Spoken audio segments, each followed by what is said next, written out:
سیدنا و مولانا محمد علیہ وسلم صلاۃ و سلام علیک یا رسول اللہ وسلم علیک یا حبیب اللہ۔ حضرات محترم حاضرین جمعہ، نبی کریم علیہ الصلوۃ والسلام کو رب کائنات نے بانی اسلام کی حیثیت سے مبعوث فرمایا، اور حضور علیہ الصلوۃ والسلام نے نسل انسانی کے لیے اپنی سیرت طیبہ، سیرت مبارکہ کی روشنی میں جو پیغامات دیے ہیں، دنیا کا کوئی دوسرا ریفارمر، دنیا کا کوئی دوسرا بڑا انسان وہ تعلیمات نہیں دے سکا، اور اس کا اعتراف پوری دنیا کو ہے کہ نبی کریم علیہ الصلوۃ والسلام نے اپنی سیرت و کردار کے ذریعے دنیا کو جو پیغام دیا ہے، وہ امن کے حوالے سے ہو، وہ انسانی زندگی کی ضروریات کے حوالے سے ہو، یا انسانی زندگی کے دینی پہلو کے اعتبار سے ہو، کسی اعتبار سے بھی حضور علیہ الصلوۃ والسلام کی سیرت مبارکہ کا پیغام آفاقی ہے، عالمگیر ہے۔ ویسے تو سرکار دو عالم صلی اللہ تعالیٰ علیہ وسلم کو اللہ جل شانہ نے جو عظمت اور جو شان عطا فرمائی تھی، اس عظمت اور شان کا اندازہ عام انسان اپنی ذہنی قوت کے ذریعے نہیں لگا سکتا ہے۔ حضور علیہ الصلوۃ والسلام مدینہ شریف میں بیٹھ کر باضابطہ احادیث مبارکہ میں اس کا ثبوت ملتا ہے کہ حضور علیہ الصلوۃ والسلام اللہ تعالیٰ نے اتنی شان عطا فرمائی تھی اپنے حبیب کو کہ وہ مدینہ شریف میں بیٹھ کر جنت کی چیزیں صحابہ کرام کو دے سکتے تھے۔ چنانچہ صحیح بخاری کتاب الصلاۃ میں ایک حدیث آئی ہے، نماز استسقاء کے بعد میں صحابہ فرماتے ہیں کہ ہم نے حضور علیہ الصلوۃ والسلام نماز استسقاء نہیں بلکہ سورج گرہن ہو چکا تھا، اس وقت نماز پڑھی گئی تھی، نماز کسوف۔ اس میں حضور علیہ الصلوۃ والسلام نے صحابہ کرام کو نماز پڑھائی، تو نماز کے دوران نبی کریم علیہ الصلوۃ والسلام نے آگے بڑھ کر مصلی سے اپنے ہاتھ کے ذریعے کسی چیز کو پکڑا اور پھر چھوڑ دیا اور واپس اپنی جگہ پر تشریف لے آئے۔ بعد نماز صحابہ کرام نے حضور علیہ الصلوۃ والسلام سے عرض کیا کہ یا رسول اللہ صلی اللہ علیہ وسلم، ہم نے نماز میں آج آپ کو ایک ایسا فعل کرتے دیکھا ہے کہ جو اس سے پہلے نہیں دیکھا۔ بخاری کے الفاظ ہیں، رأیناک تناولت شیئا ثم رأیناک تکعکعت۔ یا رسول اللہ، ہم نے دیکھا کہ آپ مصلی پر آگے بڑھے، تناولت شیئا، آپ نے کوئی چیز لی، ثم رأیناک تکعکعت، پھر ہم نے دیکھا کہ آپ اس کو چھوڑ کر واپس اپنی جگہ پر آ گئے۔ حضور علیہ الصلوۃ والسلام نے ارشاد فرمایا، اریت الجنت، آج دوران نماز مجھے جنت دکھائی گئی تھی، فتناولت عنقودا، اور میں جنت کے انگور کا ایک خوشہ پکڑ لیا تھا، لو اخذتها لاکلتم ما بقی فی الدنیا، اگر وہ میں انگور کا خوشہ چھوڑتا نہ، لے آتا، تو جب تک دنیا قائم رہتی اس وقت تک آپ کھاتے رہتے، لیکن میں نے اسے چھوڑ دیا۔ تو معلوم ہوا کہ حضور علیہ الصلوۃ والسلام کی عظمت شان اسے ظاہر ہوتی ہے کہ وہ مدینہ میں مسجد نبوی کے مصلی پر کھڑے ہو کر باضابطہ ہاتھ اٹھا کر جنت کے خوشے لا سکتے تھے۔ یہ شان حضور علیہ الصلوۃ والسلام کو رب کائنات نے عطا فرمائی۔ لیکن ان شانوں کے ساتھ ساتھ حضور علیہ الصلوۃ والسلام کی جو شان بشریت ہے، جو بشریت مصطفیٰ ہے، وہ بھی بڑی نرالی ہے۔ حضور علیہ الصلوۃ والسلام نے چھوٹے چھوٹے کام بھی اپنے ہاتھوں سے کر کے ہمارے لیے سنت بنا دی، بڑے بڑے کام بھی اپنے ہاتھوں سے انجام دے کر۔ ایک طرف آپ ہیڈ آف اسٹیٹ آف مدینہ ہیں، تو باضابطہ ایک اسٹیٹ کے لیے، ایک ملک کے لیے ایک ریاست کے لیے حضور علیہ السلام قوانین مرتب کر رہے ہیں، تو ایک قائد اور رہنما کے لیے حضور علیہ السلام کی سیرت مبارکہ کا یہ پہلو بڑا روشن ہے۔ اور دوسری جانب ایک ہیڈ آف فیملی ہونے کی حیثیت سے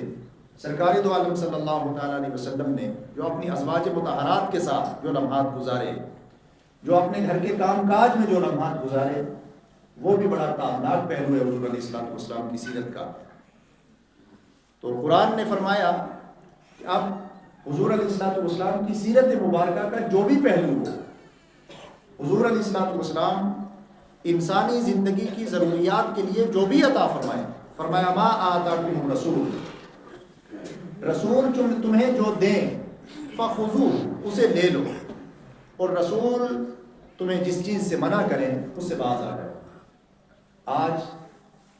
ایک روایت ہے حضرت ابو ہریرہ رضی اللہ تعالی عنہ کی، ویسے تو سرکار دو عالم صلی اللہ علیہ وسلم نے انسانی زندگی کی کہ جس فیلڈ میں جس رہنمائی کی ضرورت تھی تو حضور نے اپنی سیرت طیبہ کے ذریعے وہ لوگوں تک پہنچائی، چاہے وہ اپنے کردار کے ذریعے ہو سرکار کی، اپنے کریکٹر کے ذریعے ہو، یا اپنے اقوال کے ذریعے ہو، یعنی احادیث حضور علیہ السلام کی چاہے قولی ہو یا فعلی ہو، دونوں اعتبار سے حضور علیہ السلام کی پوری زندگی ہمارے لیے نمونہ، پوری زندگی ہمارے لیے آئیڈیل ہے۔ ہمیں سیرت طیبہ کا مطالعہ کرنا چاہیے اور سیرت طیبہ پر عمل کرنے کی کوشش کرنی چاہیے۔ لیکن آج ایک مختصر سی حدیث پاک جسے حضرت ابو ہریرہ رضی اللہ تعالی عنہ نے روایت کیا ہے اور بہت ساری احادیث کی کتابوں میں موجود ہے، کہ جس میں حضرت ابو ہریرہ رضی اللہ تعالی عنہ ارشاد فرماتے ہیں کچھ حضور علیہ السلام کی اقوال میں، فرمایا امرنا رسول اللہ صلی اللہ تعالی علیہ وسلم بتسع، حضور علیہ السلام نے ہمیں 9 چیزوں کا حکم دیا، اور یہ حدیث پاک نبی کریم علیہ السلام کے جوامع الکلم میں سے ہے، یعنی ایسی جامع کہ اس میں بہت کم الفاظ لیکن نصیحت اتنی عظیم اس میں کہ اگر ان الفاظ کی گہرائی میں اتر کر کوئی انسان ان کے مفاہیم کو تلاش کرنا چاہے تو انسان کی پوری زندگی اس میں لگ سکتی ہے، اسے جوامع الکلم کہا جاتا ہے۔ حکمت پر مشتمل حضور علیہ السلام کے، ویسے تو ہر قول ہی سرکار کا حکمت پر مشتمل تھا، لیکن بطور خاص وہ احادیث مبارکہ جنہیں جوامع الکلم کا ٹائٹل دیا گیا ہے، اس روایت کو، اس حدیث پاک کو ان جوامع الکلم میں سے شمار کیا گیا ہے۔ فرمایا حضور علیہ السلام نے ہمیں 9 چیزوں کا حکم دیا، خشیت اللہ فی السر والعلانیہ۔ پہلی بات کہ آپ اللہ سے ڈرتے رہو، اللہ کی خشیت رکھو اپنے دل میں، فی السر والعلانیہ۔ انسان کی زندگی کے عام طور سے 2 پارٹ ہیں، ایک وہ پارٹ ہے جو عام لوگوں کے سامنے ہے، ایک انسانی زندگی کا وہ پارٹ ہے جو صرف انسان خود جانتا ہے، یعنی انسان کے اندر کیا ہے یہ صرف انسان جانتا ہے، یا انسان تنہائی میں کیا کرتا ہے یہ صرف انسان جانتا ہے، اور معاشرے میں انسان کیا کرتا ہے وہ سب جانتے ہیں۔ جو کچھ آپ تنہائی سے نکل کر باہر کرتے ہیں اسے علانیہ کہا جاتا ہے، اور جو کچھ آپ تنہائی میں کرتے ہیں یا اپنے اندر سوچتے ہیں، غور و فکر کرتے ہیں، اس سے فی السر کہا جاتا ہے، السر والعلانیہ، چھپی ہوئی بات۔ تو حضور علیہ السلام فرماتے ہیں پہلی بات جس کا حکم دیا حضور علیہ السلام نے، حضرت ابو ہریرہ کہتے ہیں، وہ ہے خشیت اللہ، اللہ سے ڈرتے رہو دونوں حال میں، جس وقت آپ تنہائی میں ہوں اس وقت بھی خشیت خدا تمہارے دل میں رہے، اور جس وقت آپ لوگوں کے سامنے ہوں اس وقت بھی انسان، یعنی ایک اعتدال انسان کی زندگی میں یہ ہو، ایسا نہ ہو کہ باہر انسان متقی اور پرہیزگار بنتا بھی ہے، لوگوں کے سامنے بڑا متقی اور پرہیزگار ہو، لیکن اپنے آپ میں یا تنہائی میں وہ ایسی باتیں انجام دیتا ہو جس کا تصور بھی نہ کیا جا سکتا ہو۔ اس سے منع فرمایا، کہا کہ اندر اور باہر آپ کا ایک جیسا ہونا چاہیے، خشیت اللہ فی السر والعلانیہ۔ آپ تنہا ہوں تب بھی اللہ کی خشیت رہے، اور آپ لوگوں کے سامنے ہوں تب بھی اللہ کی خشیت آپ کے دل میں رہے۔ دوسری بات جو اللہ کے نبی علیہ السلام نے دوسری بات جس کا حکم دیا، العدل فی الغضب والرضا، عدل اور انصاف کا دامن پکڑے رکھیں۔ یہ بھی 2 حالتیں ہیں، ایک تو انسان جب خوش ہوتا ہے اس وقت تو عدل اور انصاف کا دامن پکڑتا ہے، لیکن جب انسان کو غصہ ہوتا ہے تو اس وقت انسان عدل کا دامن چھوڑ دیتا ہے، انصاف کا دامن چھوڑ دیتا ہے۔ مثال کے طور پر آپ کے سامنے ایک دوست آ رہا ہے، آپ اسے محبت کرتے ہیں، اس کے ساتھ آپ کا رویہ کچھ ہوگا، لیکن ایک وہ انسان جو آپ کے نظریات سے اختلاف رکھتا ہے، آپ کی رائے سے اختلاف رکھتا ہے، یا آپ کی ذات سے اس کو اتفاق نہیں ہے، جب وہ آپ کے سامنے آتا ہے تو اس وقت یہ انسانی فطرت ہے کہ انسان غضبناک ہوتا ہے۔ تو جس کے بارے میں بھی آپ کسی چیز کا فیصلہ لے رہے ہیں، کوئی ججمنٹ دے رہے ہیں، چاہے وہ آپ کا دوست ہو یا دشمن ہو، دونوں صورتوں میں اللہ کو سامنے رکھ کر کے، اللہ کو باضابطہ اللہ کے وجود کا اقرار کرتے ہوئے آپ غضب اور رضا دونوں حالتوں میں عدل کا دامن نہ چھوڑیں۔ یہ دو باتیں ہوئی۔ تیسری بات اللہ کے رسول علیہ الصلوۃ والسلام نے فرمایا القصد فی الفقر والغنا۔ یہ اتنی عظیم بات ہے کہ جس پر عام طور سے ہم اپنی زندگی میں اس پر غور نہیں کرتے، لیکن اگر اس پر غور کر دیا جائے تو انسانی زندگی ایک میانہ روی پر چل جائے۔ القصد فی الفقر والغنا۔ انسان کی زندگی میں دو طرح کی حالتیں آتی ہیں۔ کبھی انسان کے پاس وافر مال ہوتا ہے، پیسہ ہوتا ہے، اور کبھی انسان محتاج ہوتا ہے۔ تو حضور علیہ الصلوۃ والسلام فرماتے ہیں کہ جس وقت محتاجی آئے اس وقت بھی، اور جس وقت آپ کے پاس پیسہ ہو اس وقت بھی، آپ کی زندگی میں، آپ کے شب و روز میں کوئی چینجنگ نہیں ہونی چاہیے۔ القصد فی الفقر والغنا، دونوں حالتوں میں میانہ روی آپ اختیار کریں۔ اپنا خرچہ، اپنا ایک بیلنس اس طور پر رکھیں آپ کہ آپ کو احساس ہی نہ ہو، یا کسی دوسرے دیکھنے والے کو احساس ہی نہ ہو کہ اس وقت آپ غنا کی حالت میں ہیں یا فقر کی حالت میں ہیں۔ اس کا اندازہ عام طور سے اس وقت ہوتا ہے جب انسان، میکسیمم لوگ یونیورسٹی کے ملازمین میں سے ہیں، 2 مہینے کی 3 مہینے کی سیلری بند ہو جاتی ہے، اس وقت یہ بات سامنے آتی ہے کہ الفقر والغنا دونوں حالتوں میں انسان ایک طرح کی زندگی گزارتا ہے یا نہیں گزارتا ہے۔ یہ اس وقت اچھے طریقے سے اندازہ ہو جاتا ہے۔ جب سیلری خوب آ رہی ہے اس وقت خوب ہوٹل پہ کھانا کھایا جا رہا ہے، اس وقت باضابطہ گاڑیوں پہ سیر کی جا رہی ہے، اور جب سیلری بند ہو جاتی ہے تو اس وقت انسان دوسرے پر ڈیپینڈ کرتا ہے۔ تو حضور علیہ الصلوۃ والسلام نے ایک میانہ روی کا کتنا عظیم سبق دیا ہے کہ آپ اپنی زندگی میں اس طرح میانہ روی اختیار کریں، اپنا مال خرچ کرنے میں اور اپنا مال کمانے میں، کہ دیکھنے والے کو یہ احساس ہی نہ ہو کہ اس وقت یہ فقر کی حالت میں ہے یا غنا کی حالت میں۔ یہ حضور علیہ الصلوۃ والسلام کا بڑا عظیم پیغام ہے کہ آپ اس طرح بیلنس رکھیں اپنے آپ کو کہ آپ دوسرا دیکھنے والے کو کبھی احساس نہ ہو کہ اس کو سیلری مل رہی ہے یا نہیں مل رہی۔ اور ہمارے ہاں تو عام تذکرے کیے جاتے ہیں، بچوں کے کپڑے لینے ہیں، سیلری نہیں آئی ہے، فلاں کام کرنا تھا، سیلری نہیں آئی ہے، ہمیں گاڑی میں تیل ڈلوانا تھا، سیلری نہیں آئی ہے،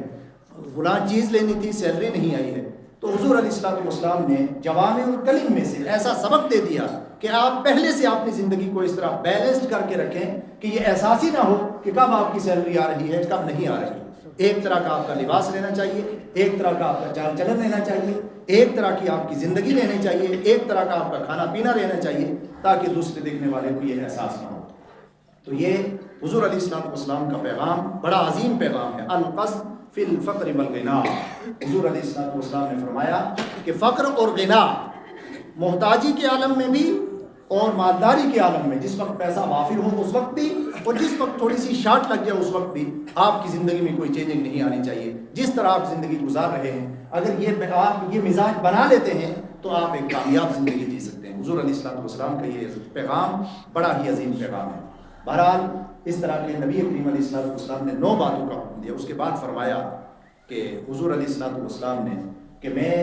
مجھے حکم دیا گیا ہے کہ میں اس شخص سے تعلق جوڑوں جو مجھ سے تعلق کاٹتا ہے، یعنی جو شخص مجھ سے باضابطہ تعلق کاٹ کر دور ہونا چاہتا ہے تو میں یہ حکم دیتا ہوں کہ آپ بڑھ کر اس سے تعلقات بنائیں۔ کتنا عظیم پیغام ہے سرکار کا کہ جو آپ سے قطع رحمی کرتا ہے، جو آپ سے قطع تعلق کرتا ہے، آپ اس کے ساتھ تعلق جوڑیں۔ جب آپ تعلق جوڑنے کی کوشش کریں گے تو یقیناً اس سے محبت پیدا ہوگی، اور جب اس سے محبت پیدا ہوگی تو حضور نے فرمایا کہ اس وقت تک آپ جنت میں جا ہی نہیں سکتے جب تک آپ اس میں محبت نہ کریں۔ مسلمان آپس میں پیار اور محبت نہ کر لیں، ایک دوسرے کے لیے اپنے دل کو صاف نہ کر لیں، اس وقت تک آپ جنت میں نہیں جا سکتے۔ تو بہرحال حضور نے فرمایا کہ مجھے اللہ تعالیٰ نے یہ حکم دیا ہے کہ میں اس شخص کو قریب کروں جو مجھ سے دور ہونا چاہتا ہے۔ میں اس سے تعلقات بناؤں جو مجھ سے قطع تعلق کرنا چاہتا ہے.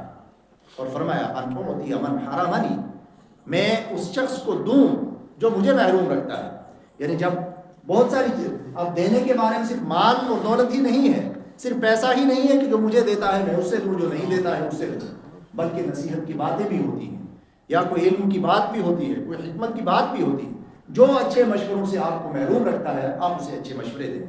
جو آپ سے اپنی کسی چیز کو روکتا ہے آپ اس کو بڑھ کر کے آپ اس کا استقبال کریں. یہ بھی سرکار کا فرمان ہے. اس کے بعد فرمایا سرکار دو عالم صلی اللہ علیہ وسلم نے ان یکون سمتی فکرن، کہ جب میں خاموش رہوں، یہ بھی عظیم بات ہے. جب آپ خاموش رہیں تو آپ کی خاموشی غور و فکر پر مشتمل ہونی چاہیے. آپ کی خاموشی باضابطہ قرآن پاک نے بھی یہ مطالبہ کیا ہے کہ ہر وقت سوچنا چاہیے کہ قیامت کے لیے ہم کیا تیار کر رہے ہیں، ہم نے آگے کیا بھیجا ہے، کیا عمل ہے. تو ان یکون سمتی فکرن و نطقی ذکرن و نظری عبرتن، حضور نے فرمایا کہ میں یہ حکم دیا گیا کہ خاموش رہوں تو میری خاموشی غور و فکر پر مشتمل ہونی چاہیے. اور جب زبان کھلے تو اس وقت زبان پر اللہ کا ذکر ہونا چاہیے. تو زبان پر اللہ کا ذکر، جب بولے تو اللہ کا ذکر، اور جب خاموش رہیں تو غور و فکر اپنے عمل پر باضابطہ آپ اپنے نفس کا محاسبہ کرتے ہوئے دکھائی دیں. واجب یکون نظری عبرتن، اور جب بھی آپ کسی چیز کو دیکھیں تو عبرت کی نگاہ سے دیکھیں. کوئی بیمار ہے تو غور و فکر کر کے عبرت کی نگاہ سے دیکھیں کہ یہ بیماری مجھے بھی لگ سکتی ہے، رحم دلی خود بخود آ جائے گی. کوئی پریشان حال ہے اس کو آپ دیکھیں تو باضابطہ عبرت اسے حاصل کریں کہ آج اس کو پریشانی ہے، آج یہ مصیبت میں مبتلا ہے، کل میں بھی مصیبت میں مبتلا ہو سکتا ہوں. تو یہ عبرت دنیا میں عبرت حاصل کرنا، ہر چیز کو دیکھ کر کے عبرت حاصل کرنا، یہ بہت بڑی کامیابی کی بات ہے انسان کی زندگی کے لیے. اور حضور نے فرمایا کہ امر بالمعروف یہ کرتے رہنا چاہیے. جب بھی آپ کو نیکی کا کوئی بھی ایسا کام دیکھیں کہ جو خلاف شرع ہے یا انسانیت کے خلاف ہے اسے منع کریں. جو انسانیت کے لیے باضابطہ کوئی فائدہ مند اور سود مند بات ہے اس کا حکم دے. فرمایا حضور علیہ السلام نے کہ مجھے یہ بھی حکم دیا گیا کہ میں نیکی کا حکم دوں اور برائی سے منع کروں. اللہ تعالیٰ کی بارگاہ میں دعا ہے کہ ہمیں حضور علیہ السلام کے جوامع الکلم کو سمجھنے کی توفیق عطا فرمائے، ان کے مقتضا پر عمل کرنے کی توفیق عطا فرمائے. وآخر دعوانا الحمدللہ رب العالمین. آپ حضرات صفحے